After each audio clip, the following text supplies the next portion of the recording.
201, and I'm back at it again with another video for us all to view and react together.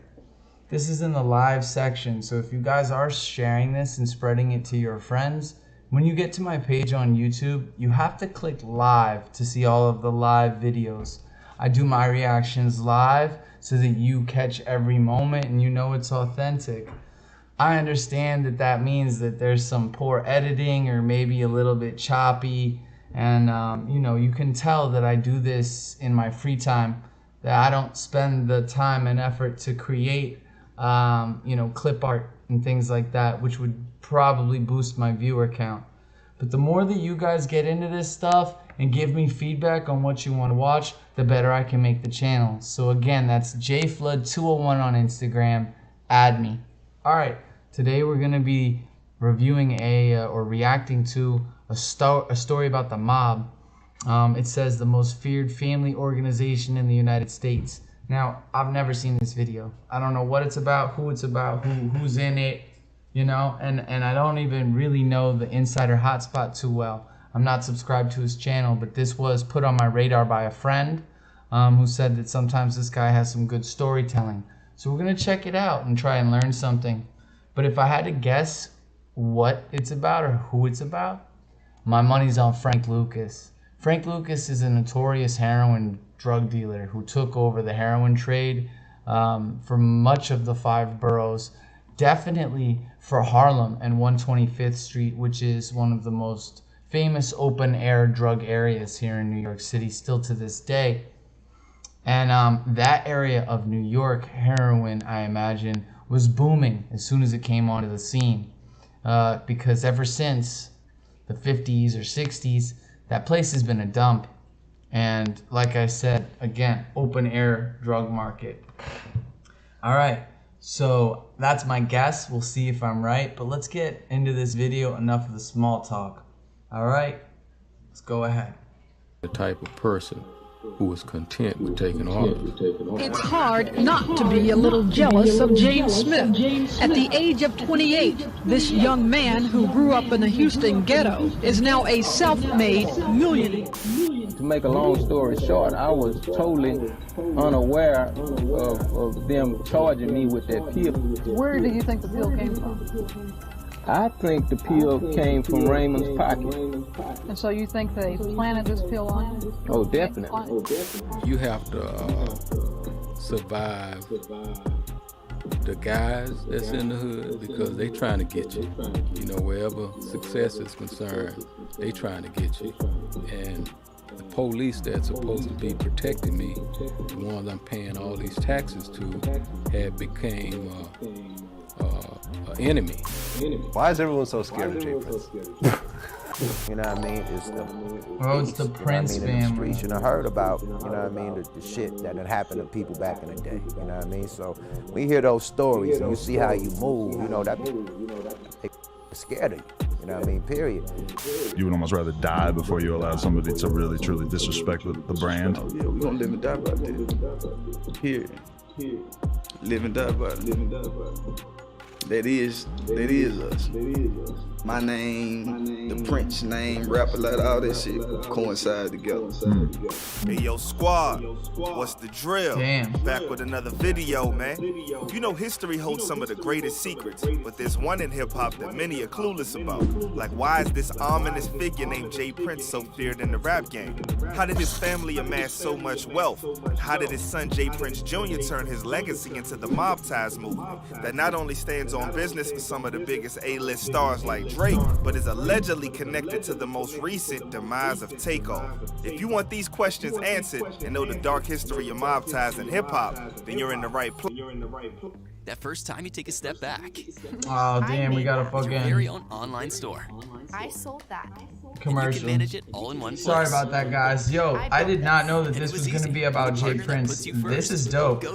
What great timing. So this is about the Prince family, and if you guys are familiar with Takeoff, they are loosely linked and associated to both take off in his career and its success, as well as putting him into this situation and basically putting him in a room with all the people who eventually killed him. He was recently shot in the back of the head after a dice game, I think outside a bowling alley in Houston or Atlanta, celebrating his birthday or a friend's birthday. And there were a number of A-list celebrities there, but it was a very small group of about 20 to 30 people. Most of them Prince family associates. So without further ado, including let's the Prince skip the family members and themselves. get down to business. To understand the mob tie I'm story, glad I picked first this, need to know the guys. foundation. And it all starts with the notoriously known Jay good. Prince, who came up in the streets of 5th Ward, Houston, Texas. Surrounded by poverty and the outbreak of coke, having the trenches and a chokehold back in the day. Jay Prince adapted to his surroundings to make it out the hood. He wanted moms of them to have the finer things in life, so he had to do what he had to do. According to those that knew him and grew up under his wing, Jay Prince wasn't one to fold under pressure and instead became a wolf and a beast that became feared throughout the streets due to his mob-type way of doing it. Alright, so we're just gonna rewind it real quick and start it up again, but it sounds like Jay Prince has been in and out of the streets of Houston for a long time. Click the link in the description and you guys can all catch up, alright? We're doing a YouTube reaction to a video about the Prince family, and I had no idea just how connected and to the streets they were. You know, this is a modern day Big Meech. This is a modern day BMF. This is something unique and special. We've all heard of the Prince family and how many wonderful hip hop, R&B, and black entertainment artists they have associated with their media conglomerate. Now we're gonna find out why they wield so much power. Streets of 5th Ward, Houston, Texas. Surrounded by poverty and the outbreak of coke, having the trenches and a chokehold back in the day. Jay Prince adapted to his surroundings to make it out the hood. He wanted moms of them to have the finer things in life, so he had to do what he had to do. According to those that knew him and grew up under his wing, Jay Prince wasn't one to fold under pressure and instead became a wolf and a beast that became feared throughout the streets due to his mob-type way of doing things and connections throughout the different hoods. They have labeled you a very dangerous man. Wow, I wonder why would they do that? Dudes tell stories of how his word held weight in the streets, from Commander Master P to not touch his artists, to squeezing Birdman when he tried to play them for money. Jay Prince is like the hip-hop boogeyman. What? Wait, what? Dudes tell stories of how his word held weight in the streets, from Commander Master P to not touch his artists, to squeezing Birdman when he tried to play them for money. Jay Prince is like the hip-hop boogeyman. Well, you were beefing with Master P. Right.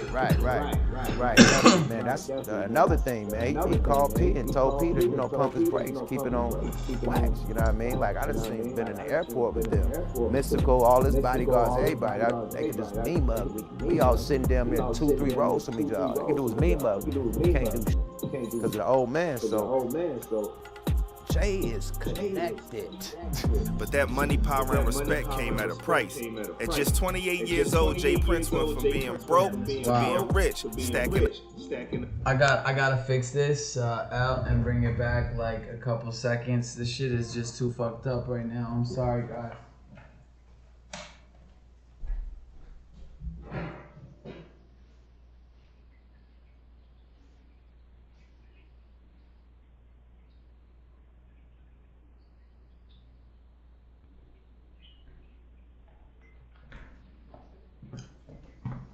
Just doing a little surgery on this shit right here.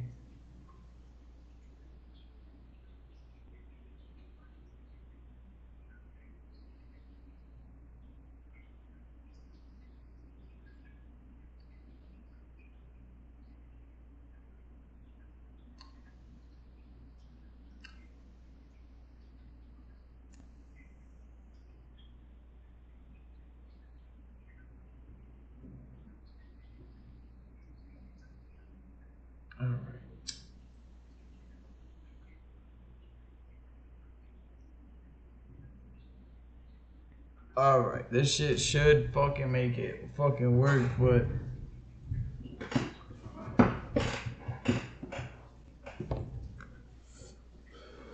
Alright, fixed it. Let's go. We're gonna take it back to here, 5th Ward. So he grew up in 5th Ward. You know, he's familiar with the streets. I don't really know what he does in the streets. Is he just an enforcer? Does he sell cocaine? Like, what does he do? I need to pay attention. Surrounded by poverty and the outbreak of coke having the trenches in a chokehold back in the day, Jay Prince adapted to his surroundings to make it out the hood. He wanted moms of them to have to find the things in life, so he had to do what he had to do. According to those that knew him and grew up under his wing, Jay Prince wasn't one to fold under pressure and instead became a wolf and a beast that became feared throughout the streets due to his mob-type way of doing things and connections throughout the different hoods. They have labeled you a very dangerous man.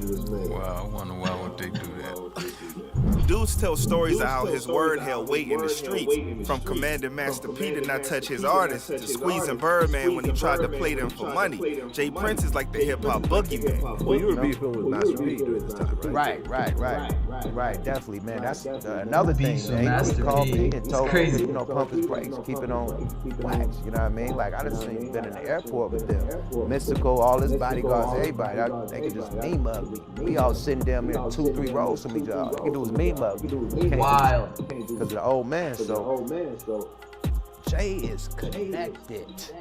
But that money, power, and respect came at a price. At just 28 years old, Jay Prince went from being broke to being rich, stacking up M's in the bank. He was whipping Rolls Royces before dudes could even dream about owning one. Even more, he was giving them to the homies. It was straight boss moves. Back then, raw flush. Raw flush. Yeah. So back then, I made a decision. Damn. I say, I'm trying to be somebody else. But with all that wealth and his name growing as the kingpin running the streets, you know the feds wasn't gonna sit and let that slide. Look at all these like vintage shots of him with like these beautiful older C500s and Rolls Royces and BMWs and stuff. Look at that. He's got a solid gold, Mercedes-Benz chain on him, what looks like maybe the early 90s, late 80s. This guy has been rocking and running in the hip-hop scene as a street guy like for a while, man. Because if he's older now, to the point where he's probably like a grandpa or something, or will be soon. And that's wild to see someone who's managed to adapt to such a vicious environment or competitive environment, let's say, and then strive to the top and maintain for such a long time. It's like looking at like the street version of like a Tom Brady, right? Or a Brett Favre or something. Somebody who just, after all this time, has still got it and just always been about it type thing. Man, I'm making a mess, aren't I? All right, let's keep going. While they was lurking, Jay Prince was building an empire. With the money rolling in, he diversified his catalog, branching into boxing, where he managed Floyd Mayweather early on in his career. You was instrumental in Floyd Mayweather's career early on too, right? Oh, most definitely. I managed Floyd Mayweather for 4 years. And we all know about his infamous record label, Rap-A-Lot Records, which was inspired by his brothers. Our mission in Coding Dojo is about redefining what's possible in our students' lives. If you are interested, Sir Rap-A-Lot was later arrested. Rap-A-Lot Records was the next venture to take his power to an even higher level early on. People don't know how connected he was. Even the big bad bully Suge Knight was his acquaintance. He was hanging with the gangsters and music moguls controlling the industry in the streets. Jay Prince even had to warn Biggie and Puff about Biggie's life being in danger, but they didn't listen. Was your reasoning because you've seen it play out like this before? Because everybody says you warned Diddy and Big about being in LA at the time. Yeah, no doubt about it. I actually turned my whole bus around. I was, a long ways out, just to go back to Puff and Biggie and let them know what I had felt, things that I heard in the streets. Jay Prince was up and was building one hell of a legacy, not breaking his word to build something of himself in the music biz, and that's exactly what he did. But the feds finally started making their move. According to him, they had a hitman on him and was sending shots and hitting licks on his homies at first. The hitman. I don't know no better way to characterize this guy other than hitman. They chose him and the agent Chad Scott, who is presently, I think he's been indicted on 13 cases. They put both of these guys to wipe me out. Destroy me to destroy rappers. When they realized he wasn't budging, they decided to try to set him up and do him dirty. Lurking in the cut, they pulled up on him one night and tried to get him to go into a dark spot at a McDonald's parking lot. And the EPS agent pulled behind me.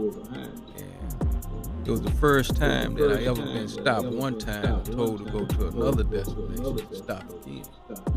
But this other spot they wanted me to go to was dark. You know what I mean? It's like in a McDonald's parking lot, deep in the McDonald's parking lot, and it was dark.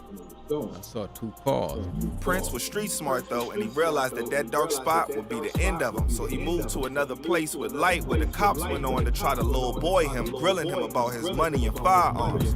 When he got out the car, another agent came out of the cut from the dark spot, and after searching his vehicle and checking out the poles he legally owned, they gave him a warning ticket and let him go. When Prince got back in his car, he checked his strap and realized that one or two of the bullets was missing. They was trying to scheme to take him out. Really dodged a bullet, for real. He came back to me and said, okay, you're free to go, and gave me a warning ticket. You know, a warning ticket. And it was then when I got home, I realized a bullet or two was missing. So red flags like, like went up. I'm like, damn, why would they keep one of my bullets? Why were they trying to pull me in the dark? They was persistent and tried to set him up with political scandals next. Feds were trying to get him. Al Gore, you know, came in a portrait where they tried to set me up at my church with Al Gore. Al Gore came to visit my church, you know, which when you're running for president, you visit a lot of black churches and stuff like that. And my pastor wanted me to meet Al Gore that day. So when I pulled up, you know, I was married at the time, you know, I told my wife, I say, all these people ain't here with the president, because I was watching body language. You know, I saw black glasses kind of looking my direction. I digged into his story he told in an interview, and for real, it was all true what he was saying. Every tactic was failing to take down Rap-A-Lot. So what they do to try to take out the big man, they pulled the old plant something in his car trick. Even before then, they stopped me one night and they planted a pill on me called ecstasy. Prince was I'm so sorry, guys. Out to it being his, but it's yo, so I was smoking a blunt while I was doing this, just a little bit. Not, you know, like I'm not advocating drug use out here and shit. But I wanted to smoke and watch this and enjoy this with y'all. But I have totally missed it because I rolled this backwood, and there must have been like a hole in it. Like the backwood ripped at some point. I probably left it out too long and it was dry. And it just completely fell apart on me. Like I couldn't hit it. It looked like I was, like that looked wild, guys. All right. So we are going to start this video over actually. Yeah, we're going to start this video over real quick. To about, you know, maybe 5 minutes ago. So we know that he came out of Houston. We know he's street connected. Early in his career, he had the opportunity to manage Floyd Mayweather. He's always been tapped into the streets. He might have even known about the Biggie hit before it happened. That was alluded to in what looked like either a Vlad TV interview or like a Source interview, a radio station interview. So we're going to start back from that point and figure out, like, why is he feared? It just sounds like he's kind of this, like, street legend guy. But apparently he's worth all this money. So how did he get all this money? Where did the money come from? And that's the part they're really not talking about this. They're not going into it at all yet. So I'm going to bring it back to about, you know, Rap-A-Lot. So he creates this record label called Rap-A-Lot Records, right? And I guess at that point he becomes, you know, it's on the DEA's radar. Like they're wondering the same thing I'm wondering. Like, how did this guy get all this money? All right. Later arrested. Rapper Live Records was the next venture to take his power to an even higher level early on. People don't know how connected he was. Even the big bad bully Suge Knight was his acquaintance. He was hanging with the gangsters and music moguls controlling the industry in the streets. Jay Prince even had to warn Biggie and Puff about Biggie's life being in danger, but they didn't listen. Was your reasoning because you've seen it play out like this before? Because everybody says you warned Diddy and Big about being in LA at the time. Yeah, no doubt about it. You know, I actually turned my whole bus around. You know, a long ways out, just to go back to Puff and Biggie and let them know what I felt, things that I heard in the streets. Jay Prince was up and was building one hell of a legacy, not breaking his word to build something of himself in the music biz, and that's exactly what he did. But the feds finally started making their move. According to him, they had a hitman on him and was sending shots and hitting licks on his homies at first. Hitman, I don't know no better way to characterize it other than hitman. That's wild. It shows him and the agent Chad Scott, who is presently, I think he's been indicted on 13 cases. They put both of these guys to wipe me out, destroy me, to destroy rap. When they realized he wasn't budging, they decided to try to set him up and do him dirty. Lurking in the cut, they pulled up on him one night and tried to get him to go into a dark spot at a McDonald's parking lot. EPS agent pulled behind me. It was the first time that I ever been stopped. One time told to go to another destination and stop again. But this other spot they wanted me to go to was dark. You know what I mean? It's like in a McDonald's parking lot. How much more in my face? All right, so at this point, the feds are trying to take him out because they think he's so connected. He must have like cartel connects. I think is the idea. I saw 2 cars. Prince was street smart though, and he realized that dark spot would be the end of him. So he moved to another place with light, where the cops went on to try to little boy him, grilling him about his money and firearms. When he got out the car, another agent came out of the cut from the dark spot, and after searching his vehicle and checking out the poles he legally owned, they gave him a warning ticket and let him go. When Prince got back in his car, he checked his strap and realized that 1 or 2 of the bullets was missing. They was trying to scheme to take him out. Really dodged the bullet, for real. He came back to me and said, okay, you're free to go, and gave me a warning. So they're taking his stuff to use as evidence to plant on like a crime or something. Then when I got home, I realized a bullet or 2 was missing. So red flags like, like went up. I'm like, damn, why would they keep one of my bullets? Why were they trying to pull me in the dark? They was persistent and tried to set him up in political scandals next. Yes, because even Al Gore, came in a portrait where they tried to set me up at my church. Yo, Al Gore, they said Al Gore came to visit my church, which when you're running for president, you visit a lot of black churches and stuff like that. And my pastor wanted me to meet Al Gore that day. So when I pull up, I was married at the time, I told my wife,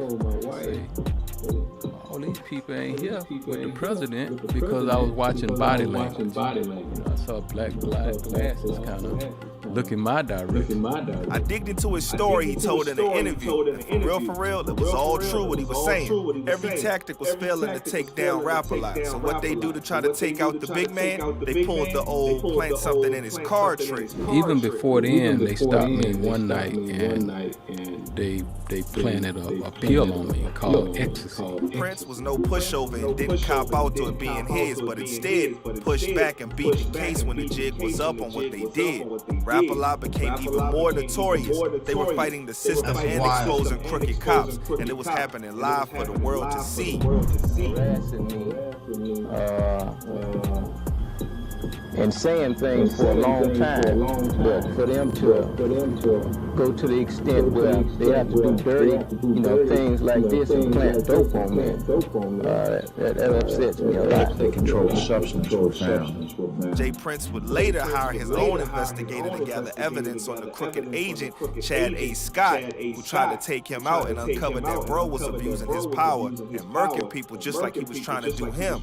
On August 12, 2021, the law finally finally caught up to the agent and he was sentenced to 13 years for the same allegations Jay Prince wow. After going through wait, all he had went what? through, man, his wealth. Yo, so Jay Prince, like, turned witness, but not just against, like, you know, oh, he saw a shooting or he saw a crime or something. No, he was being, like, targeted by our own government to the point where they were sending dirty cops after him to plant evidence and do so, you know, X, Y, and Z. But dude was so clever and smart. He had his bread right. And what does the bread get you? It gets you a good lawyer. And a good lawyer is going to find all the evidence. You know what the evidence pointed to?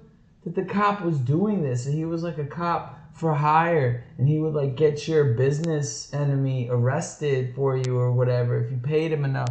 He was a dirty ass cop. He had been one for like 12 years.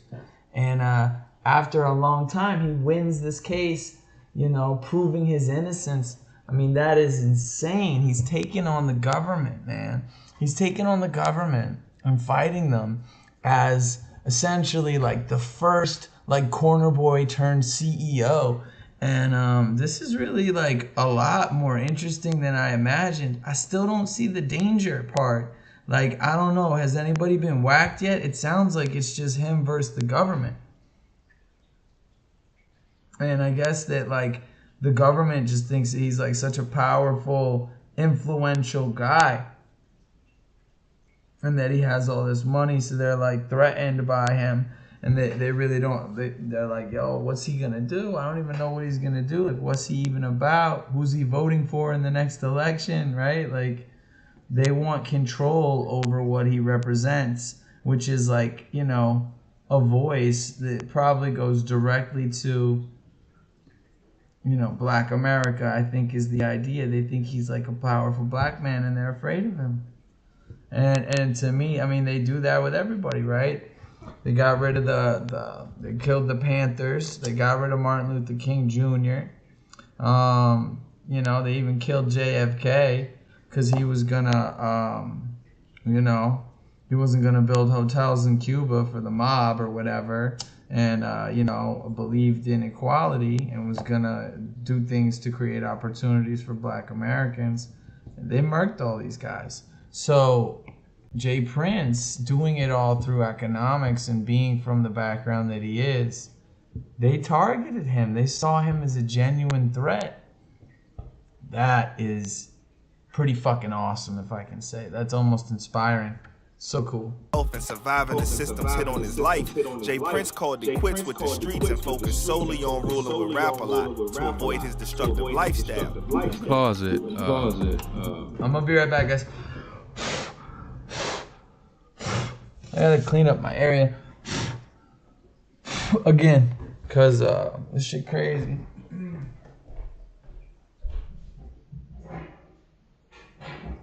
Alright.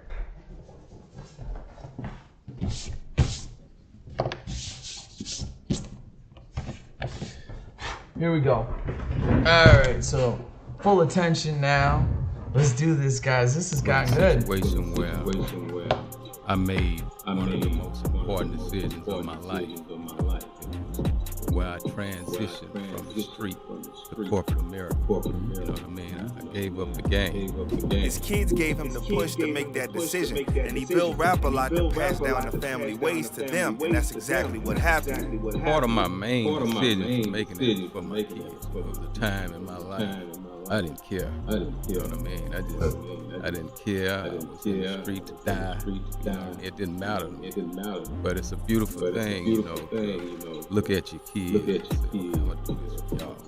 You know what I mean? I didn't have enough sense. I said, but I'm gonna do this for y'all. And all of that was a part of the decision making that I made. That gave birth to the beginnings of what the world would know as mob ties. From a young age, Jay Prince Jr. was molded under the guidance and ways of his father. His values are his values, regardless of who you are. You need to steal that in us. Definitely. It brought him some hardships living within the lifestyle of the streets, but it made him into the same feared and powerful man he grew up to be. Coming up as a child, I done dealt with so much. And there's some things that I can't talk about. Oh, I bet there's a lot you can't talk about. I done dealt with so much, man. Yo, this is wild. This is so fucking crazy. You're not ready for it. I really did not expect this, guys. I thought this was gonna be about Frank Lucas or something. This is still dope. I didn't know any of this. Because I've been dealing with this since a kid. Like, he always let us know, hey man, these people don't like me, so they might not like y'all. So his situations we had to deal with too. He respected the legacy his father built and took on the torch to continue their family ruling. And with that, he linked up with some of his homies in the 10th grade to form the movement Young Mafia, aka Young Mob. Jay Prince Jr. rallied different parts of the city into one collective group under that name. When did you start the Mob Ties brand name? I mean, Mob Ties derives from Young Mafia. I started Young Mafia. We used to call it Young Mob. I started Young Mob. Me and a couple of homies started Young Mob probably. I feel like everybody does this at some point or wants to with their buddies that they know are talented. I brought all the different sides of town together. All the connections of who his father was and the money and shit. Was to get money. As he grew, the name became more notorious as a movement known as Mob Ties, which had its reach all over the U.S. The Mob Ties brand has gotten so massive that arguably one of the biggest artists in the game is under their wing, Drizzy Drake. Drake was discovered and signed to the management label of Jay Prince Jr.'s brother, Jazz Prince, after finding him on the OG music platform, MySpace, and he got him to deal with Young Money later on. Who'd you find? Oh, that's That wild. was the first artist you found. They Yep. They they were the architects behind Drake's like entire career, essentially. And to this day he reps them. Like that's why he always says Mob Ties on all his songs and records. What the fuck? I didn't know that. That's why they so powerful and like rich. Like, yo, that's wild. They discovered Drake. My first artist. This is getting good, yo. This is crazy. Drake has become family to the Princes, and in turn has become backed by one of the most powerful black families of wealth, power, and respect.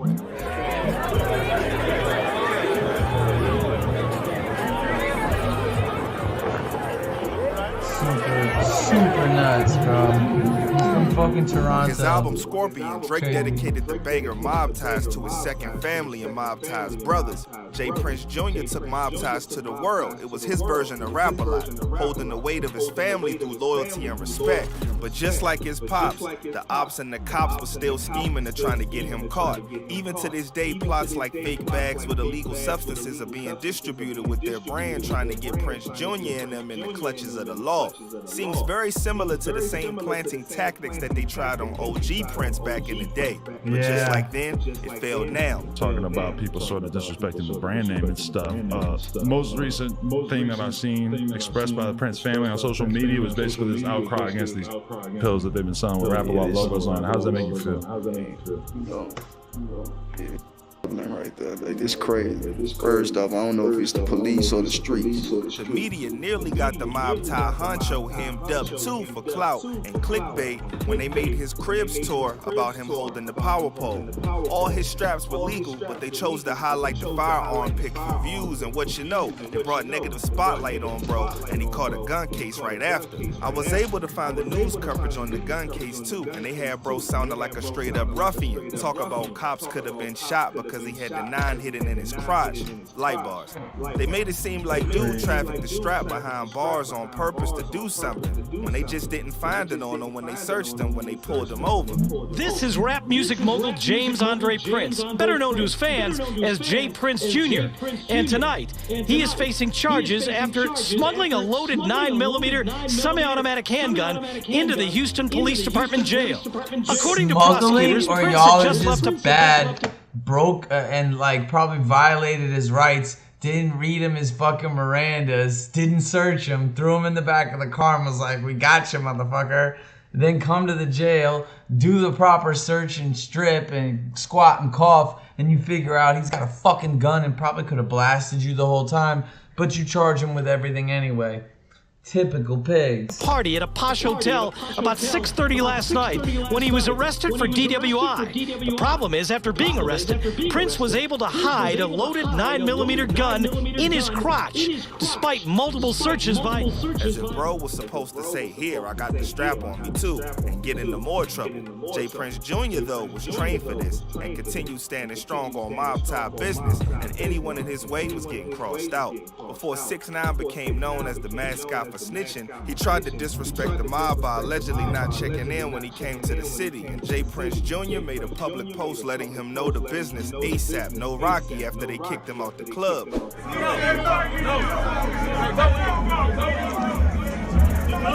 That's wild. I remember that. They kicked 6ix9ine then put in on his best gangster impression, went ahead and further disrespected the mob and said he's still not checking in, and even decided to pull up in Houston talking that talk. Yo, I'm starting to think that clout chasing is cool. Like, that's a sport now. Like, being gangster's not cool no more. I think clout chasing is. Mentioning Tekashi 6ix9ine's name, you lit, you know what I'm saying? I'm gonna continue not to check in, you know what I'm saying? It's something I don't do. I love everybody. J. Prince Jr. said, I bet, and went to where 6ix9ine was headlining in South by Southwest and gangstered all the security they put in place to protect 6ix9ine. Got on stage and took the mic, stating that they were here for 6ix9ine. Dude had everyone outside ready to catch him lacking. That's insane.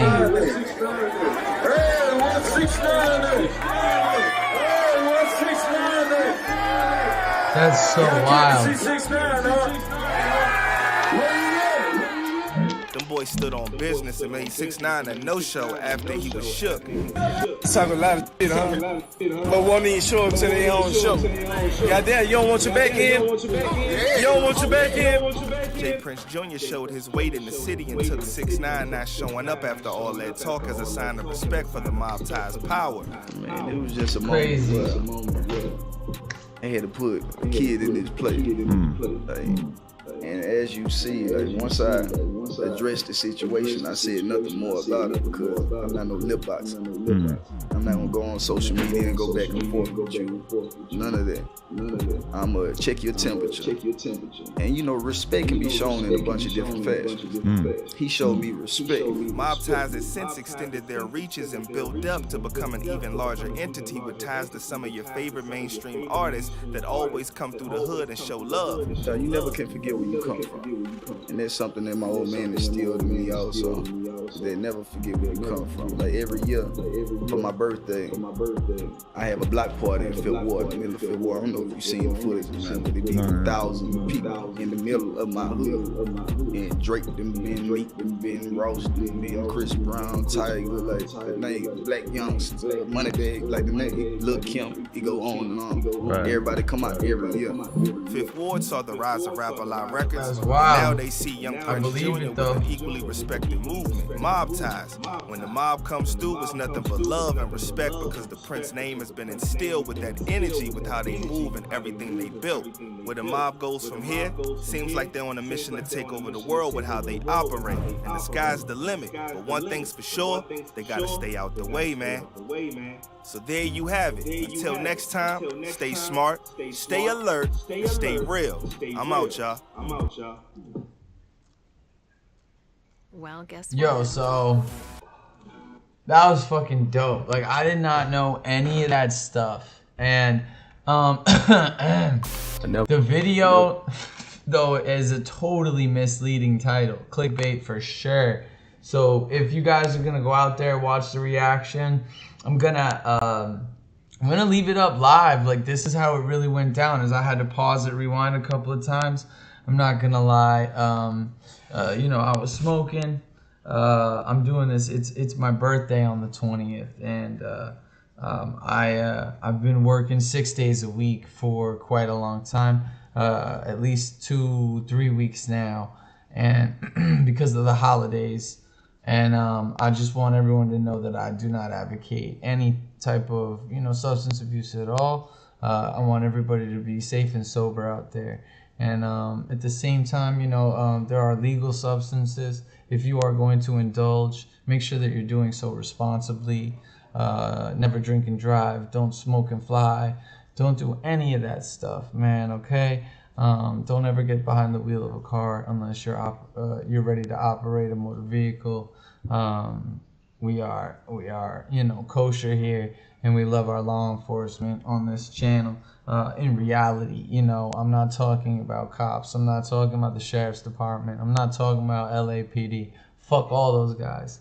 But if you're talking about your New York City beat cop that walks up and down Fifth Avenue just to make sure no one's getting, you know, punched in the face and shit, yeah, absolutely. Like, you know, I'm for anybody, any workers, anybody who holds down a job, more power to you. You earning legal money, do your thing. We need more people like that in our society that are willing to help each other out and do the right thing. That being said, what this channel likes to focus on is street shit, hip hop, and we react to YouTube videos. Please come check it out. You can add me on Instagram, and you can give me feedback on the videos. I'm sure lots of people will be like, bro, stop fucking doing whatever you're doing and actually watch this shit, you know, or, oh, homie doesn't know how to roll a blunt, like, yeah. And really, I don't care because I haven't rolled one in forever, so that's probably why it fell apart. And then secondly, like, I am doing this completely to really relax and learn something that I didn't know, which is that the Prince family is legit. I mean, I had never heard of them until I think the thing with 6ix9ine went down, and now I found out that they're behind some of my favorite music and other things like that. That they are, you know, pillars in this in the culture, and that's fucking dope. Not just that, but where does their power come from? Where did that money come from in the beginning? When you see him in the 80s looking like a corner boy and he's driving, you know, a gold painted fucking Mercedes, right? You're like, whoa. So you gotta wonder, you know, why the cops and them are after them so hard. But on the flip side of that, you gotta wonder too, why are the cops after? Like, it's a double whammy, because they look like they sell drugs, but is that just my, you know, my incomplicit bias? Like, is that just my, like, yeah, because that's what society taught me to think drug dealers look like? Or is he just a really well-to-do black man who worked hard for it and created this shit, and now he's, you know, doing his thing?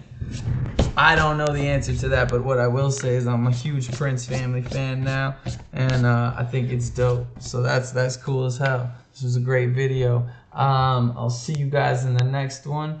I'm gonna let the Instagram live keep rolling, but for you guys, peace out and catch me later. All right, we're gonna do more reaction.